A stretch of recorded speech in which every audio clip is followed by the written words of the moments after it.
बच्चों, पिछले वीडियो में हमने वात्सल्य भाव के अंतर्गत कवितावली के अंतर्गत एक पद का अर्थ किया था और अब हम आज दूसरे पद्यांश के अर्थ पर चलते हैं। तो सबसे पहले हम इसे पढ़ेंगे।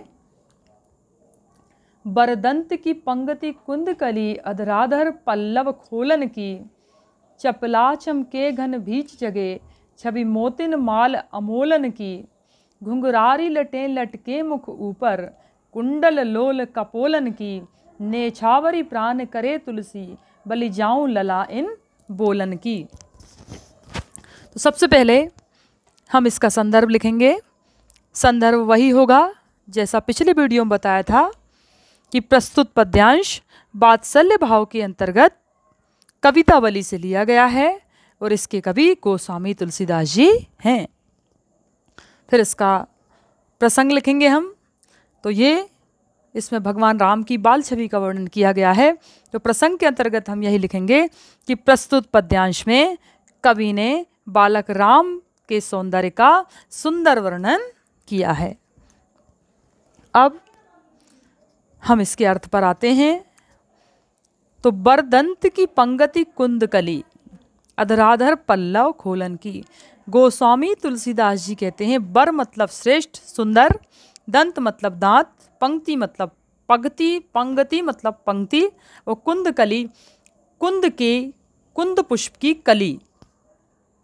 इसका अर्थ होगा गोस्वामी तुलसीदास जी कहते हैं कि बालक राम के दांतों की पंक्तियाँ इतनी सुंदर हैं कि ऐसा लगता है मानो कुंद पुष्प की कलियाँ ही दांत के रूप में हैं।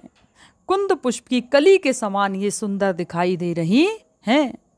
अधराधर पल्लव खोलन की। अधर मतलब होता है होंठ और अधराधर का मतलब होता है ऊपर और नीचे के होंठ। तो उनके जो होंठ हैं वो ऐसे सुंदर दिखाई दे रहे हैं मानो पत्तियां खुली हुई हों। चपला चमके घन बीच जगे, छवि मोतिन माल अमोलन की। अब हम इसमें पहले पीछे वाली पंक्ति का अर्थ करेंगे कि छवि मोतिन माल अमोलन की। वो जो हैं श्री भगवान राम, बालक राम अपने गले में मोतियों की अमूल्य माला पहने हुए हैं।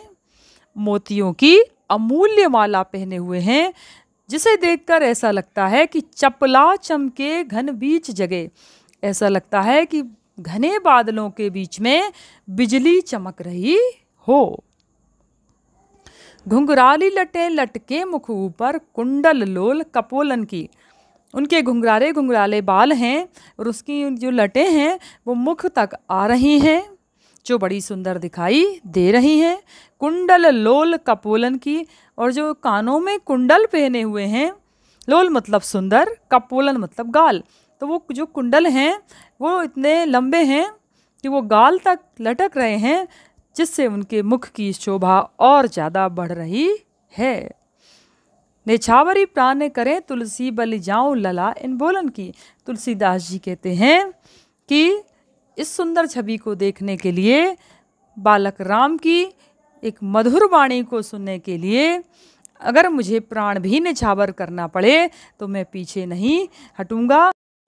अर्थात बालक राम की मधुर बोली उन्हें प्राणों से भी अधिक प्रिय है। अब इसका विशेष लिखेंगे।